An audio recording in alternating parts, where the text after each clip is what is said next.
قرآن مجید کی تلاوت، ترجمہ، تفسیر، حدیث، نعتیں، تجوید، گرامر کے لیے اس چینل کو سبسکرائب کریں، ویڈیو کو شیئر کریں اور لائک کریں۔ نحمدہ و نصلی علی رسول الکریم، اما بعد، اعوذ باللہ من الشیطان الرجیم، بسم اللہ الرحمن الرحیم۔ آج کا ہمارا موضوع گفتگو ہے سرعام دعوت اسلام، ابو طالب کی حوصلہ افزائی اور ابو لہب کی حضرہ سرائی۔ رسول اللہ صلی اللہ علیہ وآلہ وسلم نے اپنی برادری کے سامنے اللہ تعالیٰ کا حکم پیش کر دیا تو سردار قبیلہ ابو طالب نے رسول اللہ صلی اللہ علیہ وآلہ وسلم سے مخاطب ہو کر کہا، اے محمد، ہمارے نزدیک آپ سے تعاون اور آپ کی مدد کتنی پسندیدہ بات ہے۔ ہم آپ کی نصیحت کس قدر زیادہ قبول کرنے والے ہیں اور ہم آپ کی بات کی کس قدر بڑھ چڑھ کر تصدیق کرنے والے ہیں۔ یہ آپ کے خاندان والی جمع ہیں، میں بھی انہی میں سے ایک فرد ہوں، البتہ اللہ کی قسم میں ان میں سے آپ کی پسندیدہ بات بہت جلد قبول کرنے والا ہوں۔ آپ جس ذمہ داری پر مامور کیے گئے ہیں اسے جاری رکھیں۔ اللہ کی قسم میں ہمیشہ آپ کی حفاظت اور دفاع کروں گا، البتہ میں دین عبد المطلب کو چھوڑنے پر اپنے نفس کو راضی نہیں پاتا۔ میں اسی دین پر مرنا چاہتا ہوں جس پر وہ فوت ہوئے تھے۔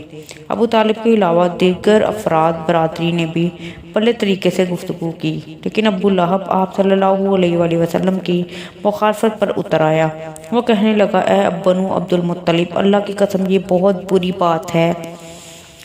محمد صلی اللہ علیہ وآلہ وسلم کو اپنے ہاتھوں خود ہی روک لو، اس سے پہلے کہ تمہارے سوا دوسرے لوگ انہیں روکیں۔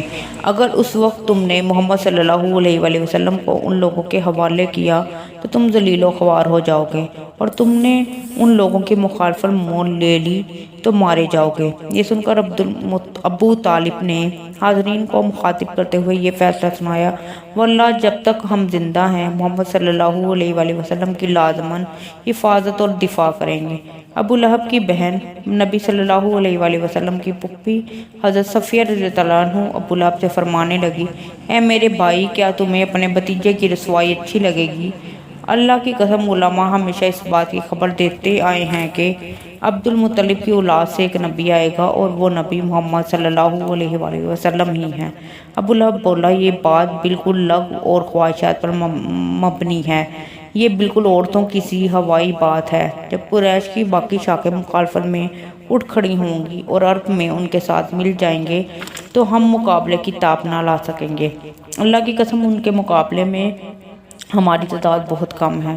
یہاں دعوت دین کی راہ میں ہمیشہ پیش آنے والے اس تلخ حقیقت کو یاد رکھنا چاہیے کہ جب بھی اور جہاں بھی صدائے حق بلند کی جاتی ہے، شیطان اور اس کے چیلے فوراً اس کی مخالفت پر تل جاتے ہیں اور دعوت حق کی راہ میں روڑے اٹکانے شروع کر دیتے ہیں۔ ابو لہب نے شیطان کا یہی مذموم کردار ادا کیا۔ جب بھی رسول اللہ صلی اللہ علیہ وآلہ وسلم نے دین حق کے لیے صدائے دعوت بلند کی، ابو لہب نے ان کی مخالفت شروع کی، لیکن پیکر حلم رسول اللہ صلی اللہ علیہ وآلہ وسلم نے ابو لہب کے مکروہ عمل کو کبھی شایان توجہ نہیں سمجھا۔ آپ پورے صبر اور استقامت سے حق و صداقت کے چراغ روشن کرتے رہے۔ اس طرح آپ صلی اللہ علیہ وآلہ وسلم نے سبق دیا کہ دعوت حق کی مخالفت کرنے والوں سے الجھ کر اپنا وقت ضائع اور اپنا مقصد عظیم فراموش نہ کیا جائے۔ دعوت عام کا حکم۔ رسول اللہ صلی اللہ علیہ وآلہ وسلم جب بنو عبد المطلب کو دعوت دے چکے تو اللہ تبارک و تعالیٰ نے یہ حکم نازل فرمایا، جس چیز کا آپ کو حکم دیا جاتا ہے اسے کھول کر سنا دیجیے اور مشرکوں سے بے رغبی اختیار کریں۔ اس آیت میں اللہ جل وجل نے رسول اللہ صلی اللہ علیہ وآلہ وسلم کو حکم دیا کہ دعوت و تبلیغ کا فرض سرعام انجام دے اور لوگوں کو علانیہ اسلام کی ترغیب دیں تاکہ وہ مسلمان ہو جائیں۔ آپ صلی اللہ علیہ وآلہ وسلم کو ساتھ ہی یہ بھی حکم دیا گیا کہ دعوت حق کی راہ میں صبر سے کام لیں اور جاہلوں، دشمنوں اور جھٹلانے والوں پر حجت قائم کرنے کے بعد ان سے چشم پوشی کریں۔ کوہ صفا پر اسلام کی طرف پکار۔ رسول اللہ صلی اللہ علیہ وآلہ وسلم اس فرمان الہی کی تعمیل کے لیے کمر بستہ ہو گئے اور دین اسلام کے اعلان و اظہار کے لیے کوہ صفا پر تشریف لے گئے۔ آپ نے بآواز بلند لوگوں کو خبردار کرتے ہوئے فرمایا، لوگوں صبح کی پکار سنو۔ یہ پکار اس بات کی نشانی سمجھی جاتی تھی کہ دشمن نے حملہ کر دیا ہے یا کوئی ایسا واقعہ پیش آیا ہے۔ چنانچہ نبی اکرم صلی اللہ علیہ وآلہ وسلم نے پہلے اس مروجہ طریقے سے لوگوں کو پکارا، پھر قریش کے ذیلی قبیلوں کے نام لے لے کر انہیں صدا دی، اے بنو فہر، اے بنو عدی، اے بنو فلاں، اے بنو فلاں، اے بنو عبد المناف، اے بنو عبد المطلب۔ جب لوگوں نے یہ آواز سنی تو کہا، یہ کون پکار رہا ہے؟ کچھ لوگوں نے بتایا، محمد پکار رہے ہیں۔ سب لوگ فوراً اکٹھے ہو گئے، یہاں تک کہ جو شخص خود نہیں آ سکتا تھا اس نے اپنا نمائندہ بھیج دیا کہ جاؤ محمد صلی اللہ علیہ وآلہ وسلم کی بات سن کر آؤ۔ ابو لہب بھی آ گیا اور قریش بھی جمع ہو گئے۔ رسول اللہ صلی اللہ علیہ وآلہ وسلم نے اس مجمع پر نگاہ ڈالی اور سب سے پہلے اپنی سچائی کی گواہی طلب فرمائی۔ آپ نے ارشاد فرمایا، یہ بتاؤ، اگر میں تم سے کہوں کہ اس وادی میں گھڑ سواروں کا ایک لشکر ہے جو تم پر حملہ کرنا چاہتا ہے تو کیا تم مجھے سچا مانو گے؟ انہوں نے کہا، جی ہاں، ہم نے آپ کو ہمیشہ سچا ہی پایا ہے۔ پھر آپ صلی اللہ علیہ وآلہ وسلم نے فرمایا، میں تمہیں اس بات کی دعوت دیتا ہوں کہ تم گواہی دو کہ اللہ کے سوا کوئی معبود برحق نہیں، وہ اکیلا ہے، اس کا کوئی شریک نہیں، اور بلا شبہ میں اس کا بندہ اور اس کا رسول ہوں۔ اگر تم اس بات کا اقرار کر لو تو میں تمہیں جنت کی ضمانت دیتا ہوں۔ پھر فرمایا، میں تمہیں ایک سخت عذاب کے آنے سے پہلے ڈرانے والا ہوں۔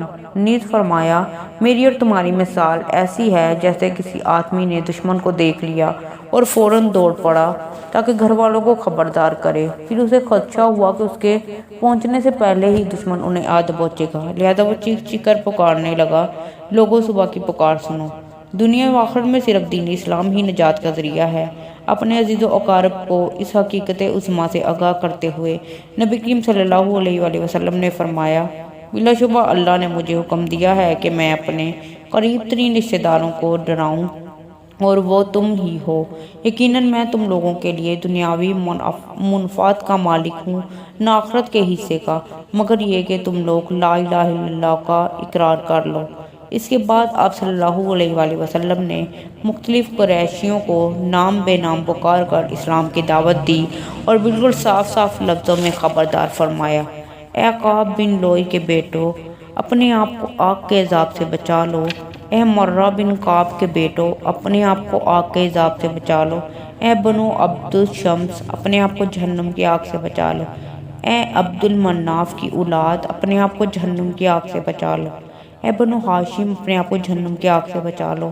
اے عبد المطلب کے بیٹو، اپنے آپ کو جہنم کی آگ سے بچا لو۔ اے فاطمہ، تم بھی اپنے آپ کو آگ کے عذاب سے بچا لو، کیونکہ میں تم سب کو اللہ کے غضب سے بچانے کا کوئی اختیار نہیں رکھتا۔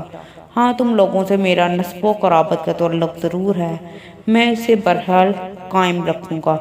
اے بنو قصہ کی جماعت، اپنے آپ کو جہنم کے عذاب سے بچا لو، کیونکہ میں تمہارے لیے نفع اور نقصان کا کچھ اختیار نہیں رکھتا، یعنی تمہیں اللہ کے عذاب سے بچانے کی ہرگز طاقت نہیں رکھتا۔